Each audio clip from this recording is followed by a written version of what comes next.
A esta hora le damos la bienvenida en el estudio a nuestro invitado de hoy, el diputado Julio Borges, coordinador de Primero Justicia. A ustedes, nuestra audiencia, como siempre, les invitamos a participar en esta conversación a través de nuestra cuenta Twitter, @primerapágina. Tal y como lo indicamos al inicio de este programa, diversos son los asuntos que nos ocupan a todos los venezolanos, los que nos involucran en la cotidianidad, los que están de fondo, como el tema de los valores y los principios que nos motivan a actuar, pero también los asuntos políticos, y son los que en definitiva se materializan en el ejercicio del poder. Ayer escuchábamos al ministro de Interior y Justicia señalar que el pueblo estaba para cuidar al gobierno, y hay que recordar que el máximo ejercicio de civilidad que tiene un ciudadano en el mundo es el ejercicio del voto, y con el ejercicio del voto se elige a los gobernantes. El voto es un mandato por el cual se le da una cuota de poder a quienes son elegidos para trabajar para los ciudadanos, en beneficio de los ciudadanos. Es por eso que queremos conversar con el diputado de Primero Justicia sobre la situación política del país, y quisiera hacerlo quisiera iniciar esta conversación por la información que fue develada ayer por el mismo ministro con relación a un presunto magnicidio contra el presidente Nicolás Maduro. Bueno, hermano, muchas gracias por esta invitación. Yo creo que esa noticia, honestamente, yo no le doy ninguna seriedad, y debo decirlo con mucha claridad, porque tenemos un gobierno que en los últimos tiempos, en la poca vida que tiene, lo que ha hecho es denunciar muchísimas conspiraciones. Por ejemplo, te puedo citar varias. Recuerda que en un momento dado el gobierno dijo que venían salvadoreños para también asesinar a Nicolás Maduro y a Diosdado Cabello. En otro momento dijeron que habían grupos gringos que habían contratado sicarios para asesinar a Enrique Capriles. Después esos mismos grupos gringos habían contratado sicarios, esta vez para también asesinar a Nicolás Maduro. Después dijeron que CNN en español estaba montando una conspiración para un golpe de Estado en Venezuela. Después dijeron en otra oportunidad que Uribe también estaba en un plan para una conspiración en el país. Después inventaron cosas como, por ejemplo, y ayer lo reiteró Rafael Ramírez, que el presidente Chávez, los gringos le metieron el cáncer y lo enfermaron de cáncer.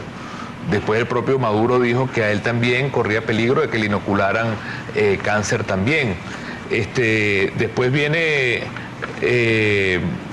otro tipo de cosas, como unos paramilitares que atraparon en Portuguesa y en Táchira, que también venían a asesinar a Nicolás Maduro. Y después tenemos el cuento de unos aviones, que había creo que no sé cuántos aviones militares estacionados en Colombia que venían también a hacer una conspiración en Venezuela. Entonces, yo creo que el gobierno lo que está es rompiendo récord de mostrar conspiraciones para tratar de tapar una realidad. Tratar de tapar una realidad que es la profunda crisis económica que vive Venezuela, y por eso para mí lo de ayer no tiene credibilidad, y te lo digo por un detalle que hasta da risa. Que tú tengas unos sicarios que los atrapan con unos rifles que ni siquiera son rifles de largo alcance, con las fotos de Maduro y Diosdado, para que ellos reconozcan el de bigote es Maduro y el otro es Diosdado, me parece como muy pirata. Entonces yo creo que más bien el gobierno, en lugar de estar atrapando sicarios, ojalá que consiga la leche, el azúcar, la harina, que no se consigue. Eso sí tienen que atraparlo o está perdido. Usted parte del principio de que todos estos señalamientos, todas estas denuncias son falsos. Todo está hecho inflándolo para tratar de tapar y desviar la realidad. Quizás los personajes existen, quizás son unos criminales, pero que eso lo estén mostrando ellos con ese drama que lo están mostrando, creo que lo que están es tapando la realidad.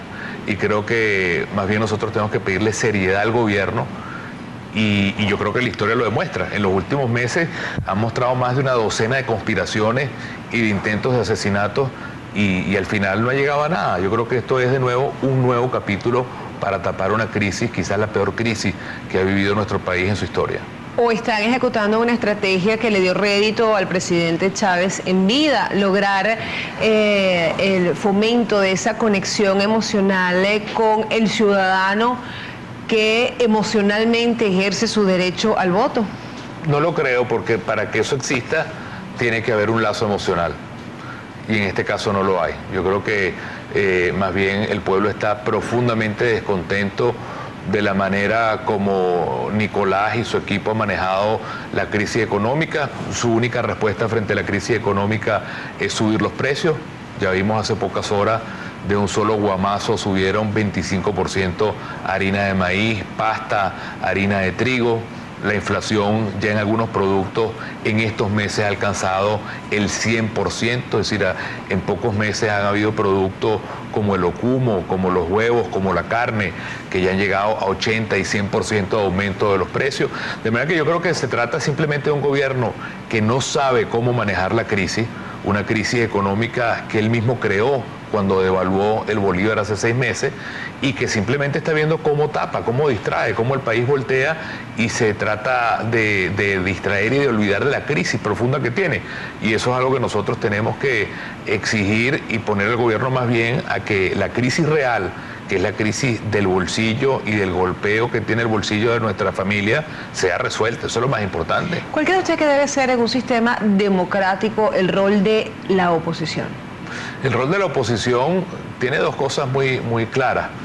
Hay países o hay democracias donde la oposición existe y es reconocida institucionalmente.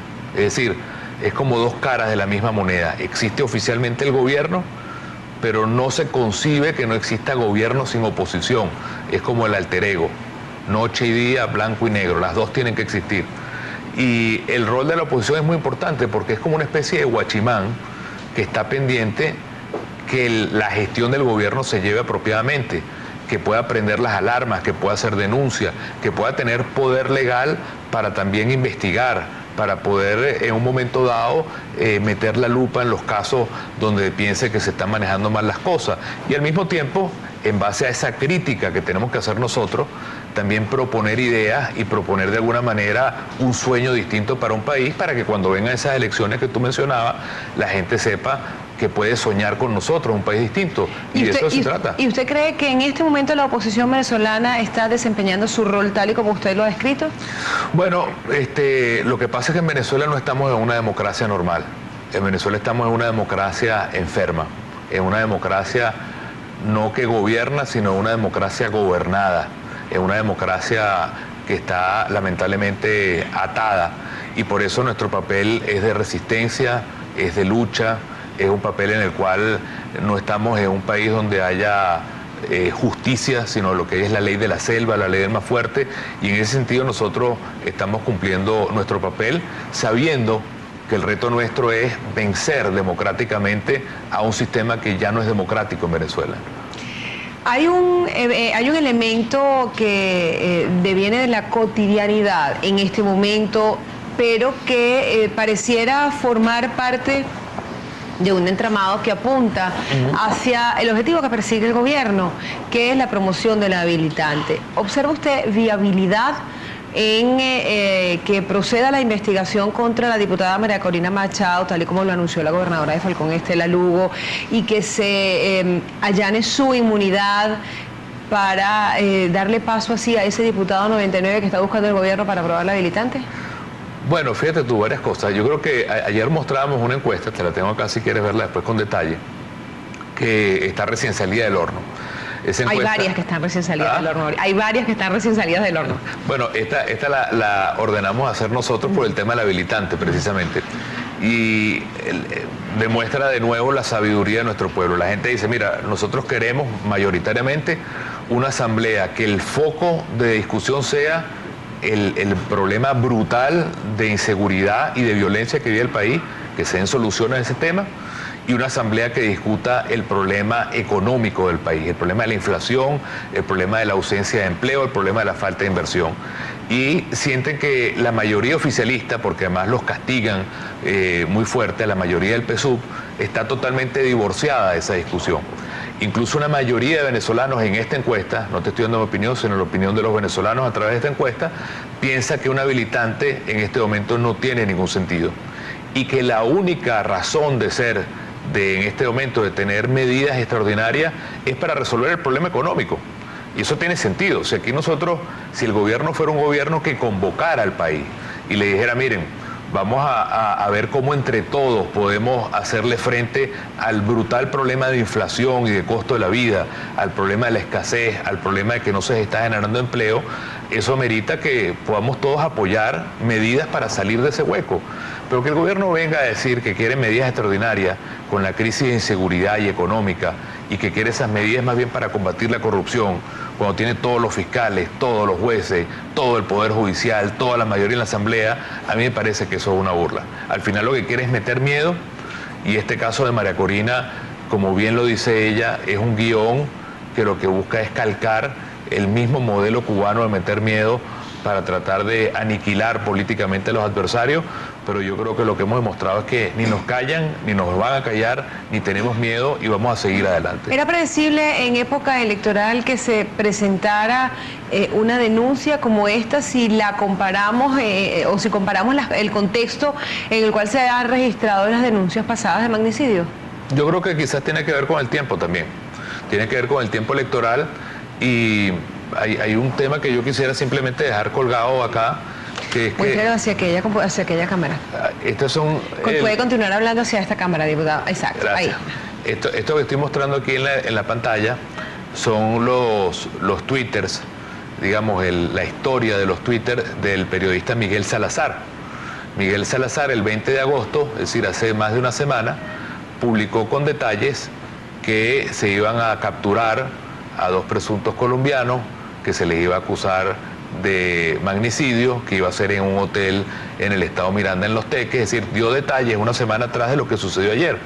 Sería bueno que le preguntáramos a este periodista cómo es posible que él pudiera saber algo que el gobierno con bombos y platillos anunció el día de ayer como un gran descubrimiento, cosa que a mí me hace ver que esto simplemente, como siempre, se trata, como él mismo lo dice acá, de un montaje. Esto es una prueba que a mí me parece bien interesante. Hace una semana este periodista describe en su Twitter lo que sucedió ayer como una gran noticia. Este señor tenía la primicia hace una semana como periodista de investigación, que es interesante para que el país vea cómo estas cosas al final son más productos que se fabrican de nuevo para distraer la atención pública del país frente a la profunda crisis social y económica que vivimos, más que una noticia real por la cual el país tenga que preocuparse. Estamos conversando con el diputado Julio Borges, coordinador de Primero Justicia. Les recordamos a ustedes nuestra cuenta Twitter, @primerapágina. Ya volvemos. 6:42.